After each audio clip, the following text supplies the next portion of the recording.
Hello students, our next abiotic factor is light. As you know, I already discussed about temperature and water. Third one is light. Light को ये बोला जाता है कि beside temperature and water, light is also essential for life because in our ecosystem, energy enters in the form of light, in the form of photons of light, because plant trap the photons of light or light energy and change it into chemical energy by the process of photosynthesis. मतलब light हमारे ecosystem में या हमारे ecosystem में energy के form में या energy का जो इंट्रोडक्शन होता है वो in the form of light होता है या लाइट के फॉर्म में एनर्जी इंट्रोड्यूस होती है. उस लाइट एनर्जी को प्लांट्स क्या करते हैं, केमिकल एनर्जी में चेंज करते हैं by the process of photosynthesis. जितनी भी लाइट सन से फॉल होती है इस अर्थ पे वो सारे के सारे लाइट ट्रैप नहीं होते हैं. जो विजिबल लाइट होती है, विजिबल लाइट आपने पढ़ा होगा जिसकी जो वेवलेंथ होती है वो 390 nm या 3900 एंगस्ट्रम से लेकर के ये 780 nm या 7800 एंगस्ट्रम तक होता है. ये विजिबल लाइट है. इस विजिबल लाइट में से जो प्लांट ट्रैप करते हैं वो 400 nm से लेकर के 700 nm के बीच की लाइट को ट्रैप करते हैं जो फोटोसिंथेसिस में यूज होता है. That light is called photosynthetically active radiation, PAR जिसको बोलते हैं हम. एक्चुअल में लाइट थर्ड एबायोटिक फैक्टर है, अभी बताया भी था मैंने. तो लाइट में जितनी भी लाइट इस अर्थ पे फॉल करती है वो सारे के सारे लाइट प्लांट कंज्यूम नहीं करते हैं. प्लांट कंज्यूम जो करते हैं वो सिर्फ और सिर्फ मतलब जो विजिबल लाइट होती है, विजिबल लाइट की जो वेवलेंथ होती है वो 390 nm से लेकर के 780 nm तक होता है. इनमें से 390 nm से लो लाइट को बोलते हैं UV light, ultraviolet light. 780 nm से हायर वेवलेंथ के लाइट को बोलते हैं IR स्पेक्ट्रा या इंफ्रारेड स्पेक्ट्रम बोलते हैं. तो प्लांट उतने ट्रैप नहीं करते हैं. प्लांट इनमें से 390 से लेकर के 780 nm जो है इसके बीच में वो सिर्फ और सिर्फ क्या करते हैं 400 से लेकर के 700 nm तक की लाइट को ही ट्रैप करते हैं. That is called photosynthetically active radiation. अभी इस रेडिएशन में पढ़ा होगा आपने सबसे ज़्यादा फोटोसिंथेसिस रेड लाइट में होती है, उससे कम फिर ब्लू में, वायलेट में, ग्रीन लाइट में फोटोसिंथेसिस नहीं होती है. हालांकि बाद में इमर्सन एनहांसमेंट इफेक्ट पढ़े होंगे, उसमें प्रूव किया गया था फिर कि भाई वाइट लाइट में सबसे ज़्यादा फोटोसिंथेसिस होती है. खैर फोटोसिंथेसिस में ये पढ़िएगा. तो यहाँ एबायोटिक फैक्टर में लाइट जो है वो किस तरह से प्लांट की एक एक चीज़ को इन्फ्लुएंस करता है वो देखते हैं. ये तो था कि लाइट हमारी जो ट्रैप होती है वो इतनी होती है 400 से 700 nm तक. अब ये लाइट कौन कौन से प्लांट की या एनिमल की फिजियोलॉजी को इम्पैक्ट करती है, इफेक्ट करती है वो देखते हैं. तो सबसे पहले, हालांकि पढ़ाई है सबने कि लाइट का जो सबसे वाइडली यूज होता है प्लांट में वो है फोटोसिंथेसिस. तो सबसे जो ज़्यादा यूज होता है वो है फोटोसिंथेसिस में. फोटोसिंथेसिस पढ़ा होगा. फोटोसिंथेसिस में दो तरह के प्लांट हो जाते हैं, एक होते हैं फोटोफाइट्स, एक होते हैं सियोफाइट्स. ध्यान रखना. तो जो फोटोफाइट्स होते हैं, फोटोफाइट्स, और next one is sciophytes. Photophytes can synthesize their food in bright light, या और you can say that those plant that tolerate bright light is called photophytes. Those plant that grown in shadow region is called xeophytes. It don't be considered that xeophytes do not require light for photosynthesis. इनको scattered light चाहिए, scattering light चाहिए. जैसे अगर यहाँ light आ रही है natural scattering के through आ रही है तो इनको scattered light चाहिए, not direct bright light. Direct bright light में ये सर्वाइव नहीं कर सकते हैं. जनरली हार्वेसियस प्लांट्स होते हैं, बहुत सारे हैं. काना है, इसके अलावा भी है स्वीट पोटैटो हो गया. स्वीट पोटैटो हालांकि दोनों में सर्वाइव कर जाता है लेकिन बेटर ग्रोथ हो जाता है. और भी बहुत सारे प्लांट्स हैं. एग्रेटम कोनिजॉइडिस है, कई सारे प्लांट्स हैं जो सियोफाइट्स में आते हैं. फोटोफाइट्स ज़्यादातर मिलेंगे. फोटोसिंथेसिस जो होता है मैक्सिमम पढ़ा होगा आपने, बहुत ब्राइट लाइट भी फोटोसिंथेसिस को फेवर नहीं करता है, बहुत डिम लाइट भी फोटोसिंथेसिस को फेवर नहीं करता है. मॉडरेट लाइट में फोटोसिंथेसिस ज़्यादा होती है. अगर समर सीजन में, तो समर सीजन है तो मॉर्निंग और इवनिंग में फोटोसिंथेसिस ज़्यादा होती है, मिड डे में नहीं होती है क्योंकि बहुत ब्राइट वेवलेंथ होता है. तीन चीज़ों पर डिपेंड करता है फोटोसिंथेसिस. एक क्वालिटी ऑफ लाइट, दूसरा इंटेंसिटी ऑफ लाइट, तीसरा ड्यूरेशन ऑफ लाइट. ठीक है, तीन चीज़ें चाहिए. क्या क्या चाहिए फोटोसिंथेसिस के लिए? तो एक चाहिए quality of light, quality of light, दूसरा चाहिए इंटेंसिटी, इंटेंसिटी ऑफ लाइट, और तीसरा ड्यूरेशन ऑफ लाइट। ये तीन चीज़ें अफेक्ट करती है फोटोसिंथेसिस को। कैसे करती है ये देखते हैं। तो अभी हाँ ये सुन लीजिए कि जो अगर समर सीजन है तो उसमें मॉर्निंग इवनिंग में इसलिए ज़्यादा होती है कि लाइट की इंटेंसिटी जो होती है वो मॉडरेट, बहुत ब्राइट नहीं होती है, ठीक है। मिड डे में क्या होता है, बहुत ब्राइट लाइट होने के कारण फोटोसिंथेसिस बहुत बेटर, मतलब एस्टोमेटा क्लोज हो जाते हैं, फोटोसिंथेसिस स्टॉप हो जाती है। अगर विंटर सीजन है तो मॉर्निंग और इवनिंग में इतनी लो इंटेंसिटी लाइट रहती है क्योंकि एस्टोमेटा ओपन नहीं होगा, फोटोसिंथेसिस क्लोज रहेगा, बंद रहेगा, स्टॉप रहेगा। मिड डे में क्या होता है कि इंटेंसिटी अच्छी आती है, फोटोसिंथेसिस का रेट ज़्यादा होता है। पूछा जाता है, कई बार एक क्वेश्चन भी दिया था कि लीफ का वेट समर में सबसे ज़्यादा कब होगा, विंटर में सबसे ज़्यादा कब होगा। समर में देखा जाए तो मिड डे में ज़्यादा होगा क्योंकि मॉर्निंग में फोटोसिंथेसिस हुआ रहेगा, फिर वो धीरे धीरे ट्रांसफ़र होता जाएगा। फिर इवनिंग में जब फोटोसिंथेसिस होगा तो सनसेट के टाइम में ज़्यादा होगा। फिर मॉर्निंग में सबसे लाइट वेट होगा क्योंकि उसमें लीफ में फूड स्टोर होता नहीं है, जो फोटोसिंथेसिस होती है तो वो ट्रांसपायर हो जाता है। दूसरा रीज़न ये भी होता है कि अगर ब्राइट लाइट हो, जैसे जैसे इंटेंसिटी लाइट की बढ़ती है फोटोसिंथेसिस का रेट इंक्रीज होता है, but up to a certain limit. Water का फ्लो ज़्यादा होगा, ये फोटोसिंथेसिस की रेट ज़्यादा होगा, जिसका कारण लीफ का वेट ज़्यादा हो जाएगा, ये याद रखिएगा। दूसरा, क्वालिटी, किस क्वालिटी की लाइट आ रही है, मतलब बहुत ब्राइट लाइट है, बहुत डिम लाइट है या मॉडरेट लाइट है। इंटेंसिटी बता दिया कि किस वेवलेंथ की लाइट होगी। ड्यूरेशन, कितनी देर लाइट मिल रही है। जैसे ड्यूरेशन के आधार पर अभी आगे बताएंगे भी, फोटो पेरियोडिज्म होता है, short day plant, long day plant, day neutral plant, short long day, long short day, day intermediate, ये 6-7 कैटेगरी है प्लांट की, वो बताऊँगा मैं अभी आगे। तो इनमें ड्यूरेशन में ये होता है एक्चुअल में प्लांट में जो भी चेंजेज होते हैं, चाहे वो फ्लोरिंग हो, ब्लॉसमिंग हो या उसमें ग्रोथ हो, ये ड्यूरेशन पे डिपेंड करता है। प्लांट में जो फाइटो हार्मोन्स सिक्रेट होते हैं, फ्लोरिजन सिक्रेट होते हैं, उनको वो तब सिक्रेट होते हैं जब प्लांट एक फिक्स ड्यूरेशन की लाइट और डार्क आवर से गुजरता है।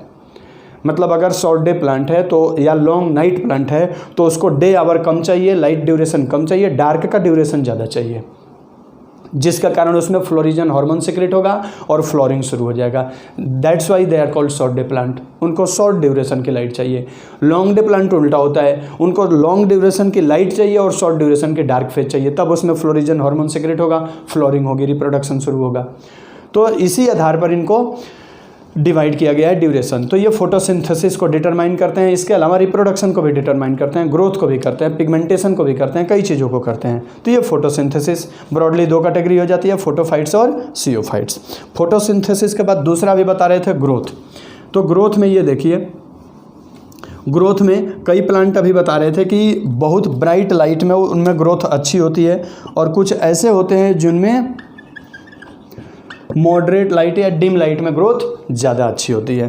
तो प्लांट की ग्रोथ, मतलब लाइट जो होता है वो प्लांट की ग्रोथ को भी डिटरमाइन करता है, एनिमल ग्रोथ को भी डिटरमाइन करता है। अभी हमने लास्ट लेक्चर में बताया था, ओइस्टर हो गए, मैककेरल हो गए, भाई ज़्यादा मिलेगा लाइट, टेम्परेचर जैसे हाई मिलेगा तो ज़्यादा उनमें तेज़ी से ग्रोथ होगा। तो ऐसे ही लाइट ही है, लाइट भी है। कुछ प्लांट ऐसे होते हैं जो शैडो रीजन में है तो उनमें ग्रोथ लो, मतलब लो इंटेंसिटी की लाइट में होती है। या विंटर सीजन में शॉर्ट डे प्लांट होते हैं, विंटर सीजन में ग्रो करने वाले प्लांट हैं, वो समर में ग्रो नहीं कर सकते क्योंकि उनको लो इंटेंसिटी, लेस ड्यूरेशन की लाइट चाहिए।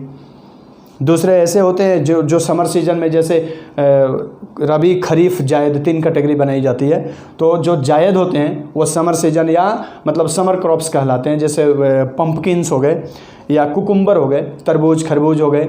ये इनमें ग्रोथ जो होता है वो मतलब ब्राइट लाइट और ज़्यादा ड्यूरेशन की लाइट में होता है। तो ग्रोथ भी अफेक्ट करता है, एनिमल के भी ग्रोथ को अफेक्ट करता है, प्लांट के भी ग्रोथ को अफेक्ट करता है। तो एक फर्स्ट हो गया फोटोसिंथेसिस, सेकंड ग्रोथ, थर्ड जो है वो है ट्रांसपिरेशन। ट्रांसपिरेशन बता दिया था अभी कि बहुत अगर इंटेंसिटी बहुत हाई है, by increasing intensity of light, rate of transpiration increases but up to a certain limit. After that it get stopped due to closure of stomata. When intensity of light is very dim or very low, transpiration rate also reduced due to closure of stomata. तो जैसे जैसे light की intensity बढ़ते जाती है, rate of transpiration increase होता है, but up to a certain limit तक होगा, उसके बाद स्टोमेटा क्लोज हो जाते हैं। तो ये लाइट ट्रांसपिरेशन होता है। ट्रांसपिरेशन फोटोसिंथेसिस के ही कंपेयर में होता है। अगर ट्रांसपिरेशन हो रहा है तो फोटोसिंथेसिस हो रही है, अगर ट्रांसपिरेशन नहीं हो रहा है तो फोटोसिंथेसिस नहीं हो रहा है। फोटोसिंथेसिस को मेजर किया जाता है कोबाल्ट क्लोराइड पेपर टेक्निक से। जब हम चेक करते हैं तो उसमें ट्रांसपिरेशन ही चेक करते हैं। वाटर वेपर जब निकलेगा तो वो उसका कलर चेंज होता है। फोटोसिंथेसिस में ये बताएंगे आपको। इसके बाद फोटोसिंथेसिस हो गया, ग्रोथ हो गया, ट्रांसपिरेशन हो गया। इसके बाद कुछ में germination, seed germination of seed कह लो। अच्छा, दो तरह की सीड होती है। कुछ होती है फोटोब्लास्टिक सीड। फोटोब्लास्टिक सीड वो सीड होती है जिनमें मतलब जर्मिनेशन के लिए ये कह लीजिए कि लाइट की ज़रूरत पड़ती है। यानी कि ये कह लो कि अगर इनको लाइट ना मिले तो वो जर्मिनेट नहीं हो सकते हैं, और उनको फोटोब्लास्टिक सीड कहते हैं। जर्मिनेशन नहीं होगा, उनको फोटोब्लास्टिक सीड कहते हैं। फोटोब्लास्टिक सीड। फोटोब्लास्टिक सीड वो सीड होती है जिनमें लाइट चाहिए। वैसे भी सीड जर्मिनेशन के 4 फैक्टर्स होते हैं, आपको पता है। ऑक्सीजन चाहिए उसको, वाटर यानी मॉइस्चर चाहिए, तीसरा लाइट चाहिए, और चौथा उसको ऑक्सीजन, लाइट, टेम्परेचर और वाटर। ये चारों चीज़ें जब मिलेगी तब वो जाकर के जर्मिनेट होगा। अगर फिक्स टेम्परेचर ना मिले तो भी सीड जर्मिनेट नहीं हो सकता, वाटर या मॉइस्चर न मिले तो भी जर्मिनेट नहीं हो सकता, लाइट न मिले तो भी जर्मिनेट नहीं हो सकता, ऑक्सीजन न मिले तो भी जर्मिनेट नहीं हो सकता। तो जर्मिनेशन के लिए लेकिन कुछ सीड ऐसे होते हैं जिनको लाइट चाहिए ही चाहिए, बिना लाइट के नहीं जर्मिनेट होते हैं। कुछ ऐसे होते हैं जो बिना लाइट के भी जर्मिनेट हो जाते हैं। तो इस तरह से जर्मिनेशन के लिए भी रिक्वायर्ड होता है लाइट की। तो फोटोसिंथेसिस, ग्रोथ, ट्रांसपिरेशन, जर्मिनेशन। इसके बाद पिगमेंटेशन। पिगमेंटेशन की अगर हम बात करते हैं तो देखेंगे तो जो बहुत ब्राइट लाइट को फेस करने वाली लीफ होती है वो बहुत डार्क ग्रीन नहीं होती है। जो बहुत मतलब ब्राइट लाइट को फेस नहीं करते या शैडो रीजन में ग्रो करते हैं या हल्का से जहाँ पे स्कैटर्ड लाइट आता है, स्कैटरिंग वाली लाइट में ग्रो करते हैं, उनमें देखना डार्क कलर्ड की लीफ होती है। उनमें पिगमेंटेशन मतलब ये कह लो कि क्लोरोफिल का, ऐसा नहीं है कि क्लोरोफिल कम ज़्यादा होता है। हाँ, ये है कि जो बहुत डार्क ग्रीन कलर की लीफ होती है उनमें क्लोरोफिल कंटेंट ज़्यादा होगा, क्लोरोफिल का अमाउंट ज़्यादा होगा। जो बहुत ब्राइट लाइट में रहती है उनमें क्लोरोफिल का अमाउंट थोड़ा सा कम होता है। तो इस आधार पर पिगमेंटेशन हो गए। पिगमेंटेशन भी अफेक्ट करते हैं ऑर्गेनिज्म मतलब प्लांट की फिजियोलॉजी को। हाँ जी, तो इसके बाद से जो मूवमेंट, पिगमेंटेशन के बाद जो मूवमेंट देखते हैं प्लांट की। प्लांट की movement as you know, plant में पढ़ा होगा कि रूट्स जो होती है वो पॉजिटिवली जियोट्रॉपिक या निगेटिवली फोटोट्रॉपिक होती है, और जबकि शूट रीजन जो होता है वो प्लांट का पॉजिटिवली फोटोट्रॉपिक होता है और निगेटिवली जियोट्रॉपिक होता है। तो जो फोटोट्रॉपिज्म होता है प्लांट में या फोटोनास्टिक मूवमेंट होती है प्लांट में, photonastic non directional movement as you know, phototropic directional movement you also know it, कि अगर हम किसी विंडो के पास अगर कोई प्लांट, पॉटेड प्लांट रख देते हैं तो वो ऑटोमेटिकली जिधर से लाइट आता है उधर बेंड हो जाता है। सनफ्लावर बेस्ट एग्जांपल है। तो जो भी प्लांट के पार्ट जो लाइट की तरफ मूव करते हैं वो फोटोट्रॉपिक मूवमेंट होता है। वो फोटोनास्टिक ओपनिंग ऑफ फ्लावर हो जाएगा, फूल खिलते हैं जो वो लाइट के प्रेजेंस में ही खिलते हैं, कई सारे जैसे लोटस हो गए, लिली हो गए। तो इनमें ये मूवमेंट जो होता है वो अकॉर्डिंग टू लाइट होता है। तो ये प्लांट के मेन थे। अच्छा, लाइट प्लांट ही नहीं, एनिमल के भी मूवमेंट को या उसको डेली एक्टिविटीज़ या ये कह लो कि एनिमल्स में डेली जो एक्टिविटीज़ होती है एनिमल्स में, वो भी लाइट के प्रेजेंस में या लाइट उसको इम्पैक्ट करता है। कैसे करता है ये देखते हैं। डेली रिदम इन एनिमल्स जिसको आप कह सकते हैं। तो डेली रिदम इन एनिमल्स जो होता है उसका आधार पे 4 कैटेगरी है इन एनिमल्स की। डेली रिदम इन एनिमल्स, रिदम इन एनिमल्स। तो एनिमल्स में अगर डेली रिदम के आधार पर देखें तो आपने देखा होगा कुछ एनिमल्स ऐसे होते हैं जो सिर्फ और सिर्फ डे टाइम में एक्टिव होते हैं, that is called diurnal. Diurnal animals most of the mammals होते हैं। या हम लोग भी हैं उसमें पढ़ा भी होगा। वैसे हमारी इस जो लास्ट ईयर की नोबेल प्राइज़ दिया गया था उसी पे दिया गया था, बायोलॉजिकल क्लॉक के आधार पर दिया गया था। हमारी बॉडी जो होती है वो डे टाइम में ज़्यादा एक्टिव होती है इन कंपेयर टू लाइट, तो वो बायोलॉजिकल क्लॉक के आधार पर या हार्मोनल जो मेलाटोनिन हार्मोन रिलीज होता है उसके आधार पर होता है। तो डायurnal एनिमल होते हैं, ये डे टाइम में ही एक्टिव होते हैं, नाइट में ये एक्टिव नहीं होते हैं। ऐसा नहीं कि इनएक्टिव हो गए, डेड की तरह हो गए, हाँ लेस एक्टिव हो जाते हैं, ये कह लो। दूसरे ऐसे होते हैं जो नॉकटर्नल होते हैं, रात में ही एक्टिव होते हैं वो। जैसे आपने नाम सुना होगा आउल का, रैट, कॉकरोच, ये जितने हो गए एटसेट्रा है और भी है, तो ये नॉकटर्नल एनिमल होते हैं। डायurnal में तो दे सकते हो, ह्यूमन का भी दे सकते हो, ह्यूमन लिख सकते हो इसमें। Most of the birds it ये कई सारे हैं नॉकटर्नल। कुछ ऐसे होते हैं जो केवल और केवल अर्ली मॉर्निंग में ही एक्टिव होते हैं। तो एक मतलब अर्ली मॉर्निंग या डाउन टाइम में एक्टिव होते हैं। तो डायurnal हो गए, नॉकटर्नल हो गए, उसको बोलते हैं नॉकटर्नल, डायurnal। एक और बहुत अच्छा नेमिंग उसको देते हैं, क्रिपस्कुलर एक होता है, एक वेस्पेरल होता है, और जैसे बुबेलकस हो गए, बुबेलकस के अलावा और भी होते हैं, रैट हो गए, ये सब जो होते हैं वो ऑरोरल बोलते हैं उसको, ऑरोरल हो गए। एक्टिव एट डाउन या अर्ली मॉर्निंग, इसको बोल सकते हो एक्टिव एट डाउन, या इसको हम बोलते हैं अर्ली मॉर्निंग, सुबह में, मतलब सनराइज होने से 1-2 घंटे पहले, active at early morning. Example इसका होगा बुबेलकस, ये सिर्फ इसको ऑरोरल बोलते हैं, अर्ली मॉर्निंग में ये एक्टिव होते हैं। एक होते हैं ऑरोरल के बाद से वेस्पेरल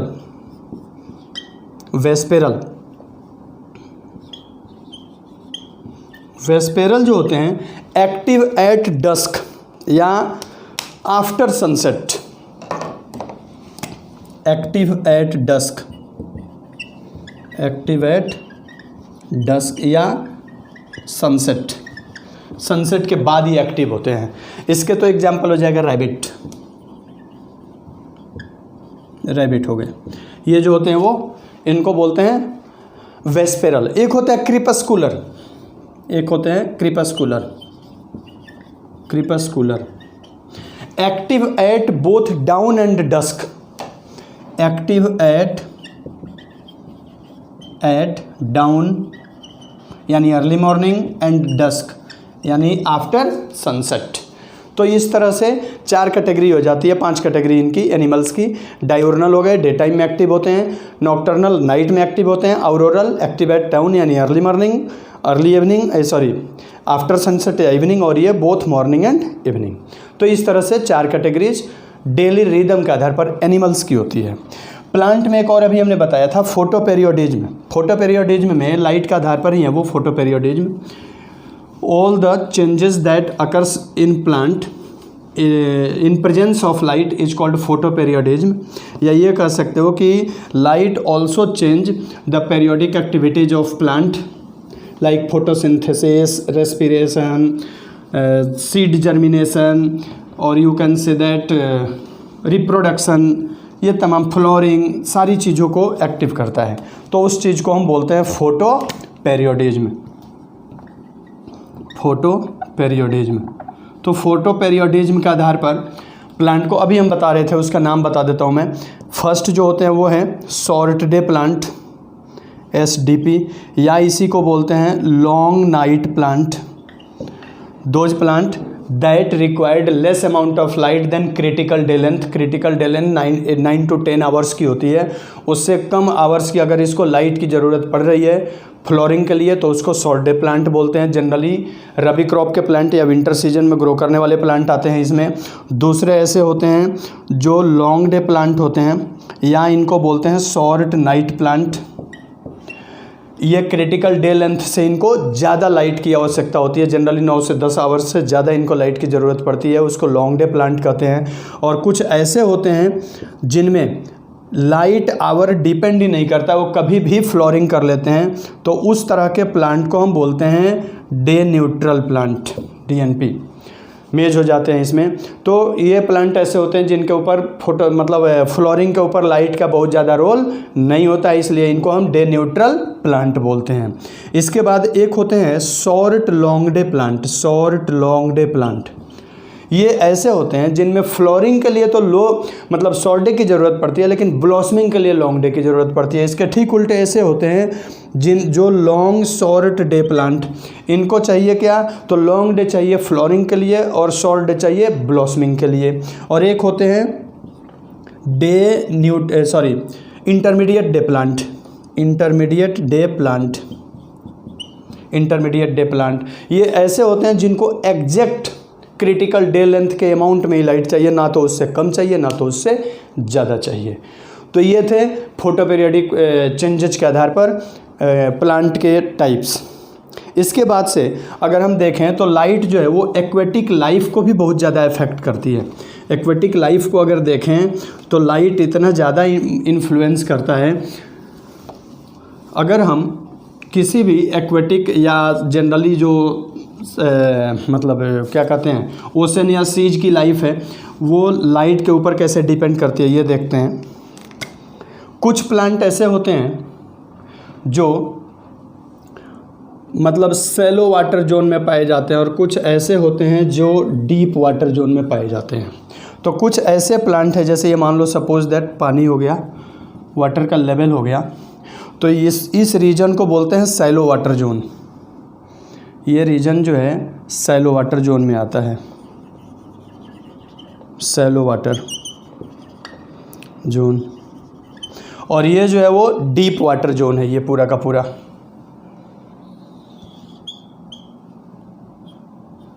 ये डीप वाटर जोन है।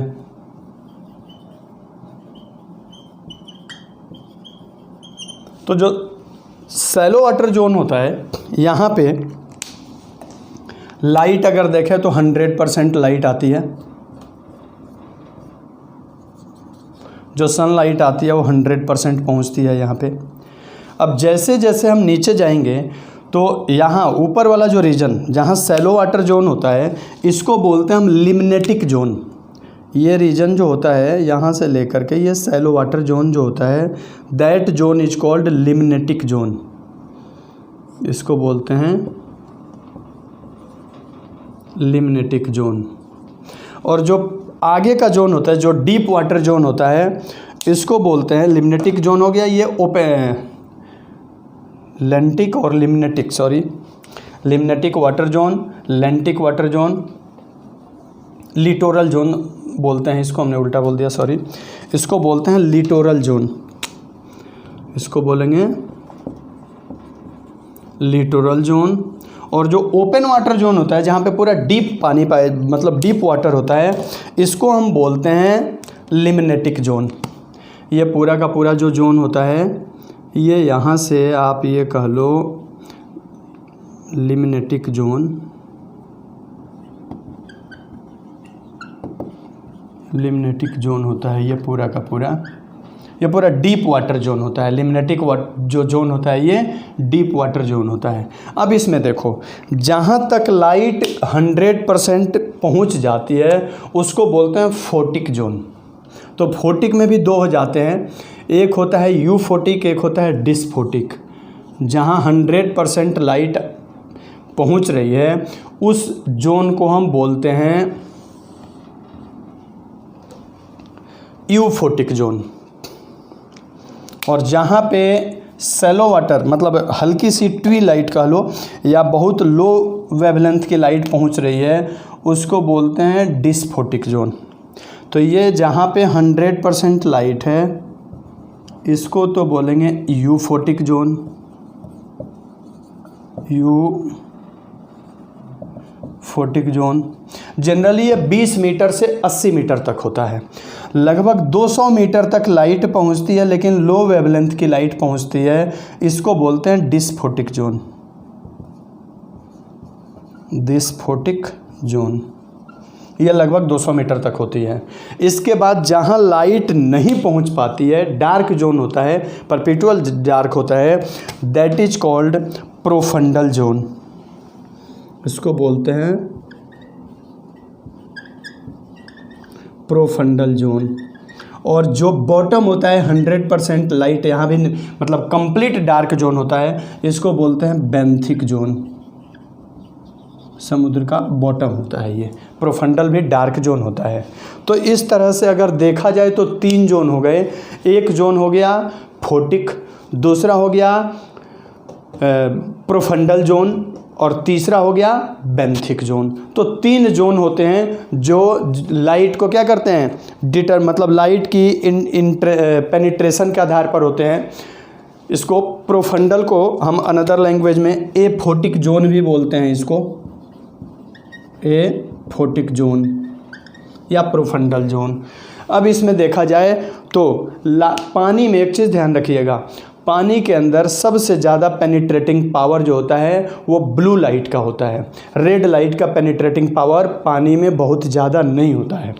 वेवलेंथ ज़्यादा होती है रेड लाइट की, विजिबिलिटी ज़्यादा होती है, लेकिन अगर पेनिट्रेटिंग पावर देखें, पेनिट्रेशन का पावर देखें तो सबसे ज़्यादा होता है ब्लू लाइट का और सबसे कम होता है रेड लाइट का। जो रेड एल्गी होते हैं, पूछा जाता है कि सबसे ज़्यादा गहरे पानी में क्यों होते हैं, रीज़न यही होता है कि रेड लाइट में फाइकोइरिथ्रिन होता है, जो क्या करता है कि ब्लू लाइट को ट्रैप करता है और रेड लाइट को रिफ्लेक्ट करता है। तो ब्लू लाइट की पानी में पेनिट्रेटिंग पावर ज़्यादा होती है, वो वहाँ तक चली जाती है जहाँ पे बाकी कोई इंटेंसिटी नहीं पहुँच पाती लाइट की। इसीलिए समुद्र के सबसे डीप में रेड एल्गी होते हैं, जो ब्राउन एल्गी होते हैं वो मिडल रीजन में होते हैं, और जो ब्लू ग्रीन एल्गी या ग्रीन एल्गी होते हैं वो सबसे ऊपर पाए जाते हैं। रीजन ब्लू ग्रीन एल्गी में फाइकोसाइनिन होता है जो ब्लू लाइट को रिफ्लेक्ट करता है और रेड लाइट को ट्रैप करता है। रेड लाइट की पेनिट्रेटिंग पावर सबसे पुअर होती है पानी में, और यही रीजन है कि जो ब्लू ग्रीन एल्गी होते हैं वो पानी के ऊपर पाए जाते हैं। तो ये ज़रूर याद रखें। यूफोटिक जोन 20 to 80 मीटर तक होता है। डिस्फोटिक ट्विंग लाइट पहुंचती है जहाँ पे ब्लू लाइट पहुंचेगी, ये लगभग 200 मीटर तक होता है। उसके बाद से नीचे प्रोफंडल या एफोटिक जोन होता है। हाँ, यहाँ ऑटोट्रॉप्स नहीं होंगे, हेट्रोट्रॉप्स होंगे। कुछ फिशेज, कुछ पीसीज या कुछ फिशेज हो गई या अदर एक्वेटिक एनिमल्स हो गए, वो यहाँ तक चले जाते हैं। बेंथिक जोन में लगभग कोई नहीं पाया जाता है। एफोटिक जोन या प्रोफंडल जोन में आर्ची बैक्टीरिया ज़रूर मिल जाएंगे, या बॉटम में सबसे डीप में हो सकता है मतलब कुछ जो होते हैं वो बेंथिक जोन में पाए जाते हैं, क्योंकि वो हाई टेम्परेचर में भी सर्वाइव कर जाते हैं, क्योंकि यहाँ का टेम्परेचर ज़्यादा होता है। तो इस तरह से अकॉर्डिंग टू मतलब क्या कहते हैं, लाइट की पेनिट्रेटिंग पावर जो होता है वो 3 पार्ट में बांटा जाता है। मेजर तो 2 हो गए, एक हो गया लिटोरल जोन या सैलो वाटर जोन, 100% यहाँ पे एक्टिविटीज होती है, 100% लाइट होता है, और दूसरा हो गया लिम्नेटिक जोन। तो लिम्नेटिक जोन के 3 टाइप्स हो गए, कौन कौन, यूफोटिक और एफोटिक और बेंथिक। यूफोटिक मतलब इसमें 100% लाइट पहुंचेगा, जिसमें मतलब हर तरह की लाइफ एक्टिविटीज होगी। डिस्फोटिक में ट्विंग लाइट पहुंचेगा, लो इंटेंसिटी, मतलब जिसकी पेनिट्रेटिंग पावर ज़्यादा हो या बहुत लो इंटेंसिटी की लाइट पहुंचेगी। एफोटिक और बेंथिक में कोई लाइट नहीं पहुंचता है। तो इस आधार पर जो मतलब लेयर्स हैं पानी के अंदर के, या ये कह लो कि एक्वेटिक इन्वायरमेंट है, उसको 3 कैटेगरी में बांट दिया जाता है। मेजर 2 है, लिटोरल और लिम्नेटिक। लिम्नेटिक की 3 हो गई, फोटिक जोन, एफोटिक जोन और बेंथिक जोन। तो इस तरह से लाइफ की जो एक्वेटिक प्लांट और एनिमल की लाइफ है यूफोटिक और डिस्फोटिक में, चूँकि फोटिक के 2 टाइप्स हो गए। यूफोटिक 100% लाइट पहुंचती है, डिस्फोटिक में ट्विंग लाइट पहुंचती है। Aphotic perpetual dark region, benthic is also a perpetual dark region. तो ये होते हैं ऑर्गेनिज्म के मतलब क्या कहते हैं, लाइट के अकॉर्डिंग में वाटर के इन्वायरमेंट। तो ये था यहाँ तक लाइट। लाइट के बाद नेक्स्ट है सॉइल और सॉइल प्रोफाइल। नेक्स्ट लेक्चर में उसको एक्सप्लेन करते हैं। Okay, thank you.